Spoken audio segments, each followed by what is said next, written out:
anatotora anatotora dukurura ninjira anatotora anatotora dukurura ninjira 1 2 3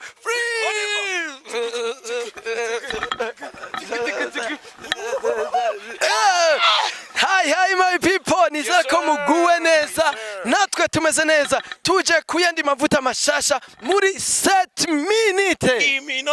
Iminota indwi. Ya, karibu sana Clovis. Merci beaucoup vraiment. Ikiganiro kije mu mavuta mashasha mu make kiramota. Uno munsi utuganirira ibiki? Uno munsi turi mu bintu bijanye n'imvi. Ubu iki? Imvi. Salocom TV1. None Clovis, ivy'imvi navyo bica bigenda gute? Ibintu vy'imvi je niko ndabiraba vraiment. Imbara yavuze ngo abantu banje bishwe n'iki? Nukutamenya. Rero hari imvi ziriko ziraza ku bantu kubera iki? Uku tamenya mzema kwali. Urumva abantu gasanga imvi zabateye kubera ukutamenya. Rero tuje ngaho kugira ngo mubandanye kumenya, mugira ukwizera no kumva imvi zanyu zi. None tugire gute kugira imvi zigende? Na jewe zasaze. Nawe ndabona ko zikurembeje. Okay, muri kimwe nagomba ndababwira ibintu vyerekeye n'umushatsi. Umushatsi muri rusangi ku muntu ari normal, umushatsi utegereza kuba ari umushatsi wa noir, wirabura, ari umukara. Ariko rero ukuntu bigenda biragenda mu bintu bigize umubiri turagizwe n'ikintu cyitwa melanine. Si turero kubirabure turayisumbye abazungu. Nico gituma ubona birabure twirabura cyane. Urabona jewe ndavye sana trepfe za kamera. Yes, kuri ndi wembu mwumve mugira subscribe na comment na share kugira bino biganiro bibandanye bishikira benshi. Uti rero sana trepfe. Sana trepfe za nunze havyerekana ko fise melanine nyinshi mu mubiri wanje. Rero umushatsi ikintu gituma umushatsi uguma wirabura ni melanine utora mu mubiri. Bisha bigenda gutere kugira ngo imvi zize. Melanine kimwe yahetse canke imizi y'umushatsi, kuko umushatsi ufise hagati y'imizi hagati y'ibihumbi 100 n'ibihumbi 140 vy'imitsi.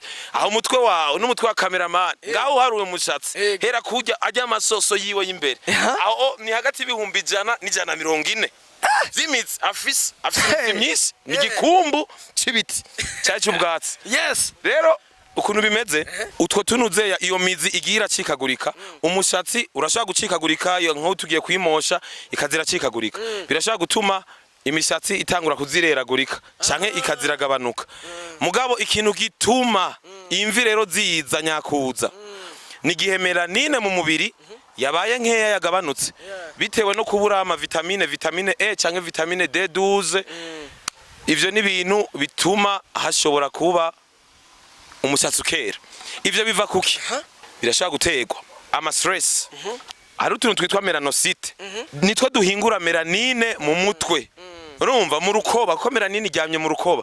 Iyo melanocyte iretse guproduiza melanine biba biriko bitegwa n'ama stress. Hari abantu bagira stress bikaca bituma melanocyte idasubira guproduiza melanine. Mwico gihe bica biza gutuma ya mizi itora melanine, ibura melanine umushatsi ukazobona uri kurera.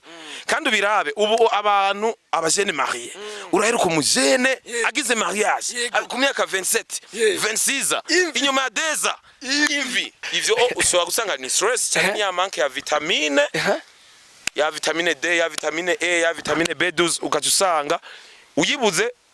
Ndababwira ibintu ushaka gufata bishobora gutuma izo vitamine igwira, iyo vitamine gasubira ikabone ikaza mu mubiri nivyo tuma stress igenda, kuko stress iratuma haba n'ivumbuka ry'umurindi w'amaraso. Iratuma abantu bumva bo kwikumira, abantu bakiheba, ama depression. Hewe stress nimbi ikacituma nimva.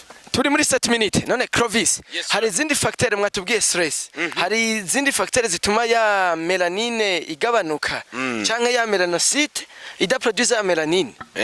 Izo facteurs zituma ni ya manque y'ugusanga umuntu atitaho mu bijanye no gufungura ibintu bishobora kumuha ya vitamine B12 D, ya vitamine A akayibura, kuko ibintu bimwe reka ndabigireko ikintu kimwe wo bisangamwo ibintu ushobora gufungura bikagutera bigatuma izo vitamine ziboneka. Harimo kunwa amata ni sawa, arashaka gutuma izo vitamine vyagufasha kuronka iyo vitamine. Ikivuguto canke ifyufyu.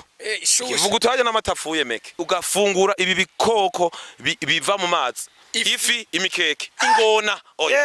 Ingona nivyo ukunda. Ingona yo cikwica ihereza ifi, imikeke, irengera kundagara, ngari ya dudu, vanganya ivyihereza gutyo umubiri ronke vitamine B na D na E.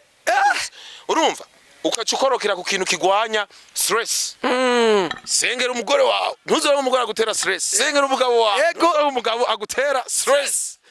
Kuko ugazogira stress imvugo nyene nifite hari ibibanza byinshi byo kunezererwamo hari ibibanza kuryama uri gukora sport kurakora kuriruka kuri tapi cyangwa uzunguruka stress iragenda melanocyte ikazitangura gusubira guproduza melanine ja muri piscine genda wiyamize basha ubuzima kubugumisha nico gituma urabona ubuzima butera badire nico gituma n'abajene mariye kuri 30 IMVI kubera iki simvuze ngo umugore wawe aguteka iyashu canke uri umudamu naho ngo umugabo aguteka iyashu mugazi ya stress umwitwara ariko bijya bintu cubika mu mutwe bigatuma utanaryama kwiruka inyuma y'amafaranga bukarinda buce ariko nagomba ndababwire ngo IMVI zitewe na stress ntizigumaho biroroshe stress yeze melanocyte irasubira guproduza melanine zozo ntizihoraho twibutse abantu ko igihugu cacu Imana yagiteye iteka kirimo ibintu vyiza amashite ku musenyi imisozi myiza genda muruhuke none we biguhera he kugira ngo 24 sur 24 nturonke n'isaha n'amasaha bigume muri stress jenge kwaduka amata tangura amata ivyo bintu vya amafi indagara ari biva mu mazi kubita bijya bintu zeni wasanga biribwa udukere turibwa ni fye birafasha ejo nzindukire mu rutana ku mashite wiyamizuro usira yinyanya mavaka ku mashuha kugira melanine yawe turi muri samana 7 minutes iminota indwi ndashaka kubashimira mu minota indwi ego twababwira ngo ivyo bintu mubikurikize bavyumve ko tugenda kubazanira ibintu vyinshi vyiza bidasanzwe turi ku bikorwa bidasanzwe kandi bikomeye cyane runo rubuga n'ugwi wacu n'ugwi wanyu mubandanye muhezagirwa utibage gufyonda kuri subscribe inonzogera no kuri tute kurikirana ikiganiro iminota indwi kuri Solocom TV1.